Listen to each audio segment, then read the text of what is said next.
Just so you're aware, this is an airbrush guide. Sure, you could always freehand a marble effect, but this is about speedy results. And now's the part where I say this is all secretly cheating hacks that commission painters will hate me for teaching, and something about number 6 is gonna shock you. I don't know, I didn't write a script for this.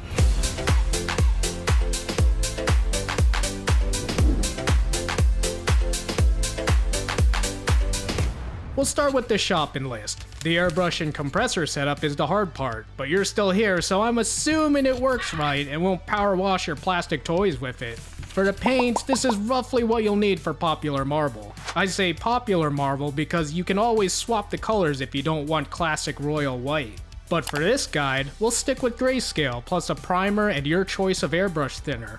Basics first. Once you understand the buildup, then you're free to swerve off the path and go balls deep in a squealing hall. And this is exactly why I should always be writing a fucking script. I've listed the baby wipes last because they're the most important. Big shocker, right? Unfortunately, it does come with a real shocker. Not all baby wipes are made equal. This is because we need to dry them and stretch them into a proper marble stencil. And some of them crumble faster than a New Year's resolution workout goal. Not ideal. When you pull the sheets, you want them to stretch and flex like this. So how do you know which ones work?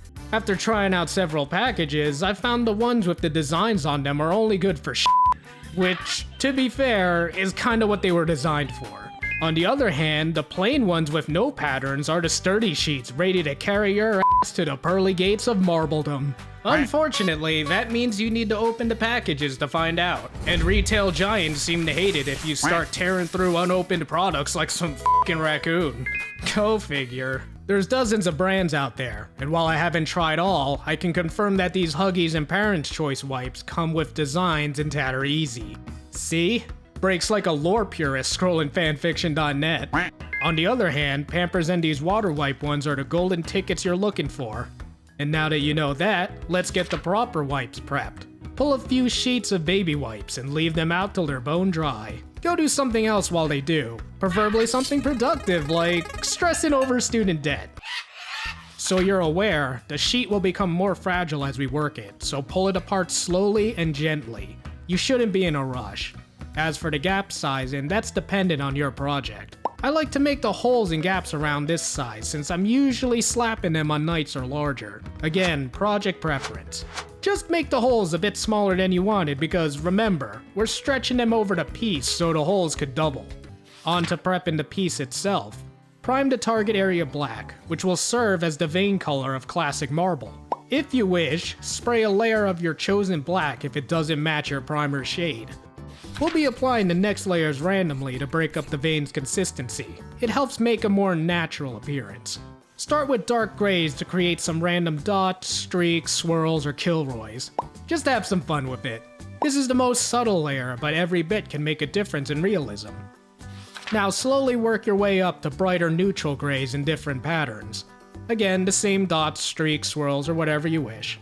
But always be careful to avoid any stark transitions. Optionally, you can go even further up the value scale with off-whites and pure whites to make a few rare dots. And I do recommend only a few, but it's your call how many possible breaks your veins will have. I've made 2 bases with different workups to show you the possible differences. I also made a budget cut Kilroy to show what stark undercoats could do. As a tip for making your veins stand out, aim so at least half of the original black is still showing. You can add more or less of each color depending on how shattered and faded you want those marble veins to look, but that also depends on where the stretched threads will sit. Now it's time for our Homebrew Stencil to do its magic. It really is just a matter of stretching it over the piece, but be sure it's very flush to the surface. How close?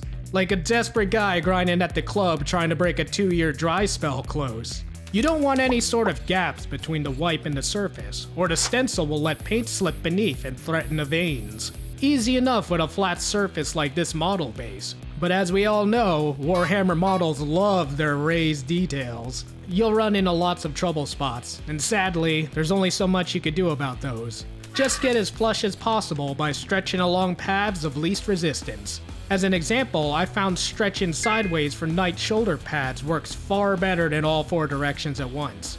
You can also adjust the threads and gaps to change the ratio of black veins to white surface, depending on what kind of marble you enjoy.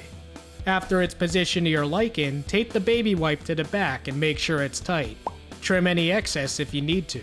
The last thing you want are the threads moving too much while you're painting, so check and triple check it's stiff.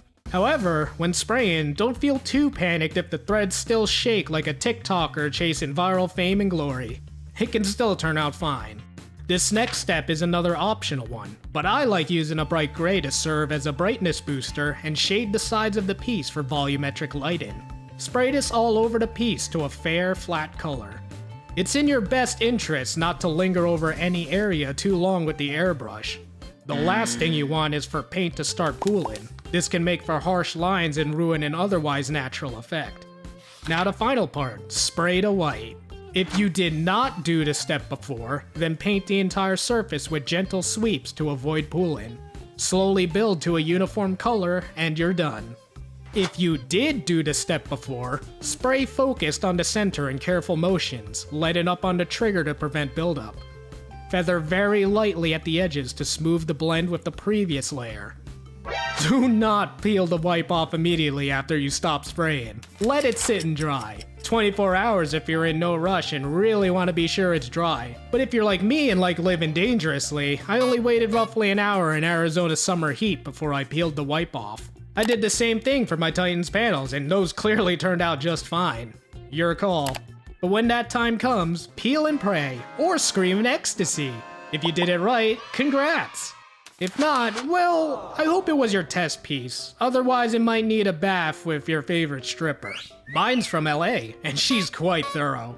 It's subtle, but the optional off-white step adds a gradient boost and added brightness. That's because the follow-in white isn't fired directly over black. The little white and off-white pre-shade dots didn't do too much, but the pre-shade and thread positioning plays a lot into how things turn out. Every piece could look very different.